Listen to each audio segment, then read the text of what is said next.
ஜோதிடம் வாழ்க பிரபஞ்சம் அற்புதம் ஆனந்தம் நேயர்களுக்கு இனிய வணக்கம்.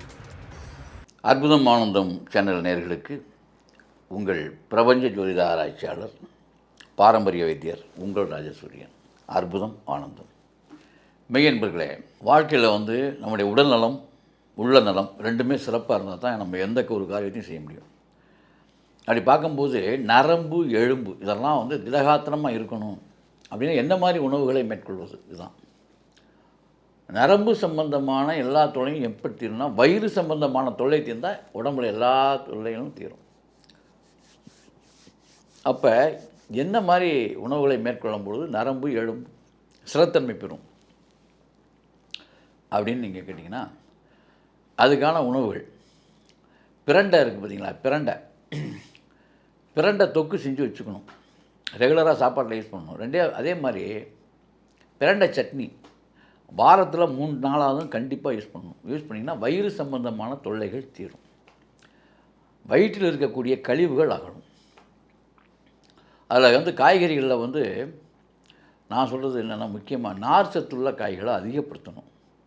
அதில் ஒன்றும் பெரிய விஷயமே கிடையாது. முருங்கைக்காய், அதே போல் பீர்க்கங்காய், முருங்கை, பீர்க்கு, கொத்தவரங்காய், இதை நீங்கள் அதிகப்படுத்தணும். அதே மாதிரி வெந்தயத்தை சாப்பிட உணவில் அதிகமாக வெந்தய குழம்பு, சின்ன வெங்காயம் அதிகமாக போட்டு வெந்தய குழம்புன்னு சொல்லி அதிகமாக புளி இல்லாமல் வெந்தய குழம்பு, சின்ன வெங்காயம் அதிகம், பூண்டு, சின்ன வெங்காயம், வெந்தயம் ஒரு நாள் வாரத்தில் ஒரு நாள் பயன்படுத்திடணும். இது எதுக்காக அப்படின்னா, அதாவது உங்களுக்கு கல்லீரலை பலப்படுத்தி கழிவுகளை முதல்ல அகற்றிடும். கல்லீரல் சுத்தம் முதல்ல. இது கல்லீரல் சுத்தமானது தான் உங்களுக்கு பிளட் சர்க்குலேஷன், அதாவது அது மெயின்டைன் பண்ண முடியும். சரிவர தன்னுடைய கல்லீரல் சிறப்பாக செயல்பட்டால்தான் நம்முடைய எல்லா விதமான உறுப்புகளும் சிறப்பு பெறும். அதை ஞாபகத்தில் வச்சுங்க. அப்போ இதுக்கு என்ன செய்வது, என்ன சிறப்பு அப்படின்னு சொன்னால், இதுதான் விஷயம். கொஞ்சம் இது இன்னொரு விஷயமும் இருக்குது. சீரகம் கொஞ்சம் எடுத்துக்கணும். அதாவது கல்லீரல் சிறப்பு பெறுவதற்கும் நரம்பு எலும்புகள் திடப்படுத்துவதற்கும் உடம்பு உறுதியாகிறதுக்கும் சேர்த்தான் நான் மருந்து சொல்லிகிட்ருக்கேன். மருந்து கிடையாது, நம்முடைய உணவையே மருந்தாக நான் சொல்லிகிட்ருக்கேன். ஏன்னா இந்த சூட்சம் உங்களுக்கு தெரிஞ்சால் இன்னும் சிறப்பான வாழ்க்கையை வாழலாமே. நீங்கள் கொஞ்சம் சீரகப்பொடி கொஞ்சம் எடுத்துங்க. எவ்வளோன்னா 1 ஸ்பூன் சீரகப்பொடி, சின்ன டேபிள் ஸ்பூனில் 1 ஸ்பூன், 2 ஸ்பூன் தேன், நல்ல தேன் சுத்தமான தேன் 2 ஸ்பூன். இந்த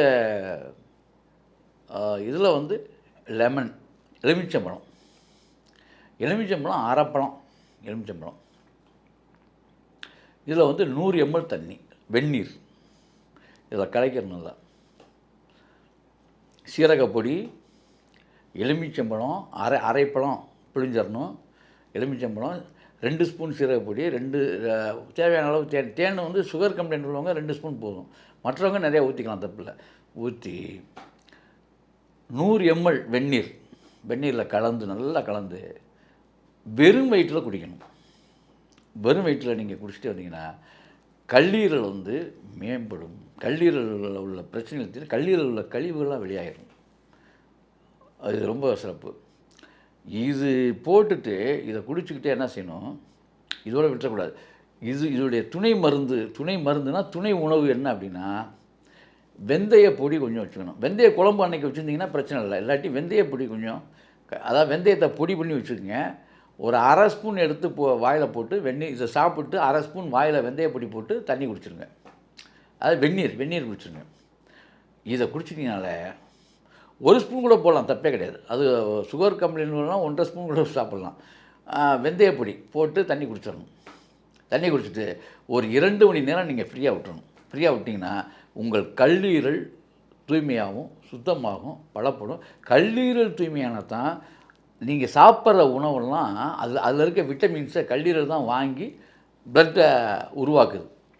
அப்போ இந்த உணவுகளுடைய உண்மையான நீங்கள் சாப்பிடக்கூடிய எவ்வளோ உணவுகளாக இருந்தாலும் அதெல்லாம் சரியாக செரிமானம் ஆகி செரிமான கோளாறு இல்லாமல் சரியாக இருந்தால் அதோடைய விட்டமின்ஸை வாங்கி உள்ளுறுப்பை உறிஞ்சி பிளட்டில் கொண்டு அந்த விட்டமின்ஸை உடம்புக்கு சேர்க்கக்கூடிய ஆற்றலை உங்களுடைய கல்லீரல் பெறும். கல்லீரல் வந்து கெட்டு போயிருந்தா, கெட்டு போயிருந்தா என்ன, அங்கே அதிகமாக வந்து குப்பை கூலங்கள், அதாவது கழிவுகள் அகலாமல் கல்லீரல் ரொம்ப இறுக்கத்தன்மையோடு இருந்துச்சுன்னா ரொம்ப சிரமம். அதனால தான் நீங்கள் எவ்வளவு சாப்பிட்டா பசி தெரியும், எவ்வளோ சாப்பிட்டாலும் உடம்புல ஒட்டாது. ரெண்டாவது வந்து பார்க்கும்பொழுதே சோர்வாக இருப்பீங்க.